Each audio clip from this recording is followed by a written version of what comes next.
नमस्कार। यो video TSC examination अन्तर्गत अङ्ग्रेजी विषयमा निमावी तहको तयारी गरिरहनुभएका मित्रहरूको निम्ति हो। आजको भिडियोमा युनिट 10 अन्तर्गत पर्ने English language classroom management issues and च्यालेन्जेसभित्र रहेको 10.1 को multilingualism and diversity management in ELT क्लासरुमको विषयमा छलफल गर्नेछौँ। आउनुहोस् भिडियोलाई सुरु गरौँ। सर्वप्रथम यसको परिचयबाट सुरु गरौँ। मल्टिलिङ्गुअलिजम भनेको के हो अनि यसका नेपालमा यसको बारेमा कस्तो अवस्था छ त्यसको बारेमा हेरौँ। Multilingualism is the inherent ability to flexibly employ multiple languages as a unified tool for deeper learning.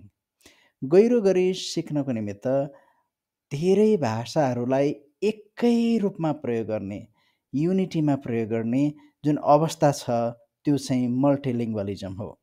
नेपालमा 124वटा भाषाहरू छन् सेन्ससको अनुसार, अनि तीनै भाषालाई इएलटी क्लासरुममा विभिन्न ब्याकग्राउन्डबाट आएका विद्यार्थीहरू, डाइभर्स ब्याकग्राउन्डबाट आएका विद्यार्थीहरूलाई इङ्ग्लिस मात्र प्रयोग नगरेर उनीहरूको आफ्नै भाषाहरूलाई पनि प्रयोग गरिने एउटा अवस्था छ, त्यसलाई चाहिँ मल्टिलिङ्गुअलिजम भनिन्छ।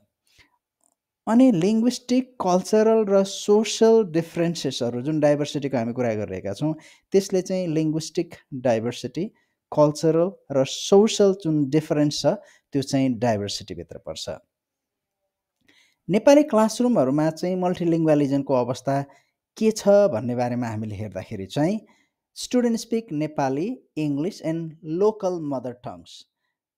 नेपाली बोल्छन् र उनीहरूको आफ्नो मदर टङ बोल्छन्, तर इङ्ग्लिस पनि बोलिरहेका हुन्छन्, इङ्ग्लिस सिकिरहेका हुन्छन्।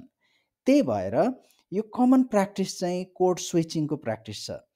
कोड स्विचिङ भनेको चाहिँ जस्तै उदाहरणको लागि इन्ट्रा सेन्टेन्सियल भन्छ, सेन्टेन्सभित्र नै कोड स्विचिङ गर्ने। जस्तै भोलि पार्टीमा जाँदा कस्तो ड्रेस लगाऊँ भन्यो भने अब भोलि नेपाली भयो, पार्टी इङ्ग्लिस भयो, मा जाँदा फेरि नेपाली भयो, कस्तो नेपाली, ड्रेस इङ्ग्लिस भयो, लगाउँ चाहिँ फेरि नेपाली भयो। यसरी यो सेन्टेन्सभित्र नै विदिन अ सेन्टेन्स पनि कोड स्विचिङ हुन्छ।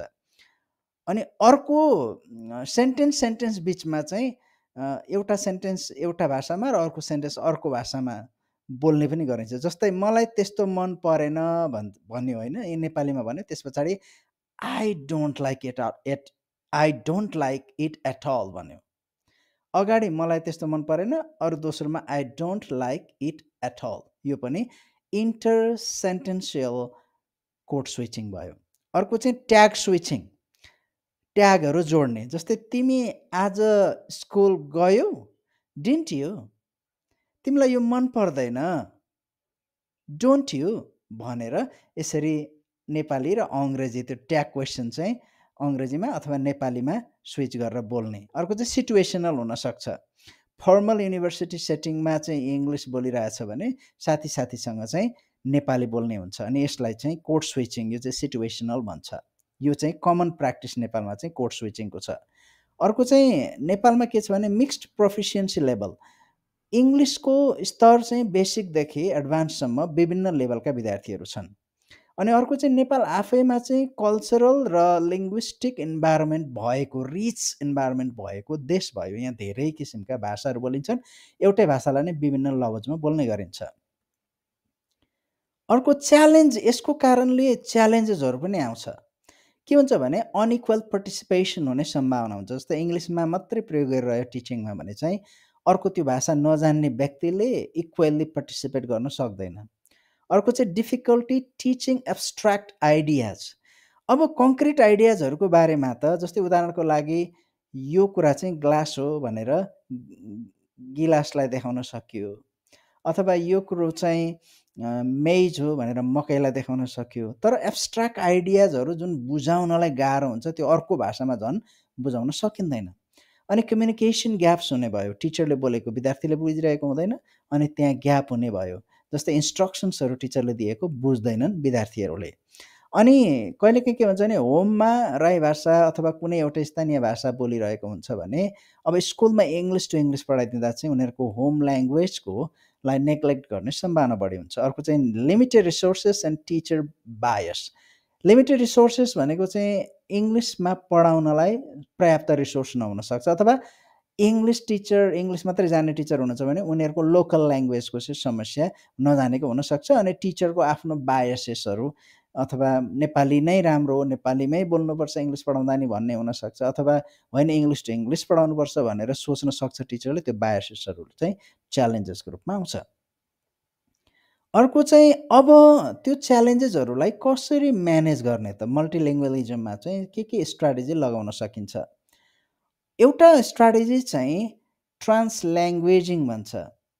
ट्रान्सल्याङ्ग्वेजिङ भनेको घरमा पनि इङ्ग्लिस बोल्न लगाउने, अथवा इङ्ग्लिस नेपाली ट्रान्सल्याङ्ग्वेजेस फरक तरिकाले आफ्नो लोकल ल्याङ्ग्वेज र इङ्ग्लिस पढाउन सकिन्छ, प्रयोग गर्न सकिन्छ। घरको भाषा विद्यार्थीले बोल्ने घरको भाषा नि प्रयोग गरिदिने, अनि इङ्ग्लिस पनि प्रयोग गरिदिने। अनि फ्लेक्जिबल ल्याङ्ग्वेज क्लासरुम पोलिसी अथवा फ्लेक्जिबल क्लासरुम ल्याङ्ग्वेज पोलिसी प्रयोग गर्ने। किनभने कतिपय स्कुलहरूमा हामीले देख्छौँ कि इङ्ग्लिस स्पिकिङ जोन अथवा इङ्ग्लिस ओन्ली स्पिकिङ जोन, अनि इङ्ग्लिस नेपाली बोल्यो भने फाइन गर्ने। त्यो गर्यो भने चाहिँ उनीहरूले नेपाली नि बोल्दैनन्, आफ्नो भाषा नि बोल्दैनन्। अनि यो चाहिँ फ्लेक्जिबल क्लासरुम ल्याङ्ग्वेज पोलिसी अपनाउन सकिन्छ। Use of visuals and gestures रियालियाहरूको प्रयोग गर्न सकिन्छ। कुनै कुरा देखाएरै भन्ने, उनीहरूले अङ्ग्रेजीमै भन्ने तर बुझेनन् भने चाहिँ त्यसलाई भिजुअल देखाउन सकिन्छ, जेस्चर्सले देखाउन सकिन्छ, रियाले भनेको रियल अब्जेक्टहरू प्रयोग गर्न सकिन्छ। अनि ग्रुप वर्कहरू गराउन सकिन्छ। अलिक जान्ने र नजान्ने बिचमा उनीहरू एकअर्कामा सिकुन् भनेर मिक्सचर गर्न सकिन्छ, मिक्सिङ गर्न सकिन्छ पेयर र ग्रुप वर्क गराएर। अब अर्को कुरा चाहिँ कल्चरली रेस्पोन्सिभ टिचिङ चाहिँ कसरी गर्ने त? विभिन्न कल्चरका विद्यार्थीहरू हुन्छन्, हामी अघि हेरिहाल्यौँ, विभिन्न भाषाका विद्यार्थीहरू हुन्छन्। त्यसलाई चाहिँ कल्चरल रेस्पोन्सिभ तरिकाले टिचिङ गर्ने, कसैलाई अफेन्स नगर्ने गरी तर इङ्ग्लिस चाहिँ सिकाउनलाई के गर्न सकिन्छ भन्दाखेरि चाहिँ नम्बर 1मा सेलिब्रेट फेस्टिभल्स ट्रेडिसन इन क्लासमा ल्याएर त्यो फेस्टिभलहरू, त्यो ठाउँको ट्रेडिसनहरू जुन समुदाय बसेको त्यो चाहिँ सेलिब्रेट गरिदिने। अनि त्यसले चाहिँ त्यो इङ्ग्लिसका टर्मिनोलोजिजहरू सिक्ने कुराहरू नि भयो। रेस्पेक्ट ओल ल्याङ्ग्वेजेस एन्ड कल्चर्स, सबै भाषा र कल्चरलाई चाहिँ सम्मान गर्न सकिन्छ। अर्को चाहिँ इन्कर्पोरेट लोकल स्टोरिज अनि प्रोभर्ब्स, त्यहाँका भनाइहरू उखान टुक्काहरू प्रयोग गर्ने, लोकल स्टोरिजहरू प्रयोग गर्ने। अनि त्यसरी पनि कल्चरली रेस्पोन्सिभ टिचिङ हुन्छ। इङ्ग्लिस भन्दैमा बाहिर विदेशी नै सिकाउनुपर्छ भन्ने छैन। अर्को चाहिँ पोजिटिभ एटिट्युड टुवर्ड्स डाइभर्सिटी, टिचरले चाहिँ विभिन्न डाइभर्सिटी प्रति पोजिटिभ एटिट्युड निर्माण गर्नुपर्छ र आफैसँग पनि त्यो प्रवृत्ति हुनुपर्छ। केही प्र्याक्टिकल टेक्निक्सहरू छन्, जस्तै के गराएर चाहिँ त्यो मल्टिलिङ्गुअल क्लास, डाइभर्सिटी भएको क्लासमा के गराउन सकिन्छ भन्दा पहिलो चाहिँ प्रोजेक्ट बेस्ड लर्निङ, जहाँ चाहिँ लोकल कल्चरलाई एउटा थिम बनाएर ल तिमीले एउटा प्रोजेक्ट बनाएर ल्याऊ है। स्पिकिङ हुनसक्छ, राइटिङ हुनसक्छ, अनि लिसनिङ पनि हुनसक्छ। लिसनिङबाट स्पिकिङ स्वतः आइगयो। रिसेप्टिभ स्किलबाट चाहिँ प्रोडक्टिभ स्किलमा लाने खालको गराउन सक्यो। पियर ट्युटरिङ अक्रस ल्याङ्ग्वेजेस, विभिन्न भाषा बोल्नेहरूलाई लगाएर नजान्ने भाषालाई पियर ट्युटरिङ अथवा साथीबाट साथी सहपाठी अध्ययन गर्न लगाउन सक्यो। बाइलिङ्गुअल डिक्सनरिज एन्ड ग्लोसरिजहरूको प्रयोग गर्न सक्यो। Nepali to English, English to Nepali डिक्सनरिजहरूको प्रयोग गर्न सक्यो। अनि क्लासरुम रुल फर रेस्पेक्ट, कुनै पनि भाषा बोल्यो भन्दैमा अङ्ग्रेजी बाहेक अरू बोल्यो अथवा अङ्ग्रेजी नै प्रोनाउन्सिएसन एक्सेन्ट्सहरू बिगाऱ्यो भन्दैमा त्यो खेल्ली नउडाउने खालको क्लासरुम रुलहरू बनाउन सकिन्छ।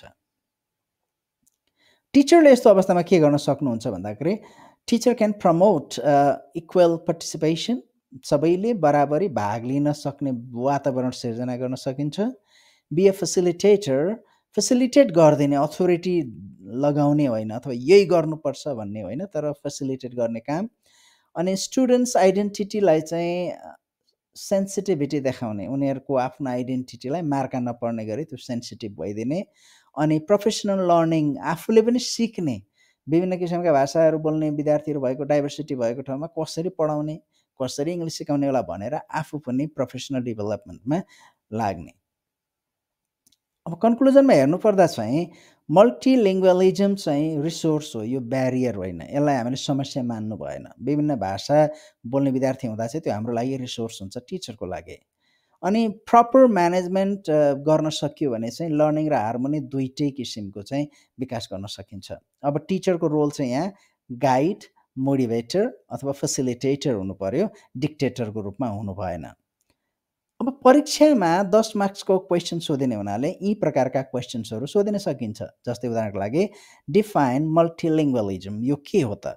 डिफाइन गर्ने, discuss the challenges and strategy of managing multilingual classroom in Nepal. अनि त्यो अघि हामीले हेरिसक्यौँ यसको उत्तर।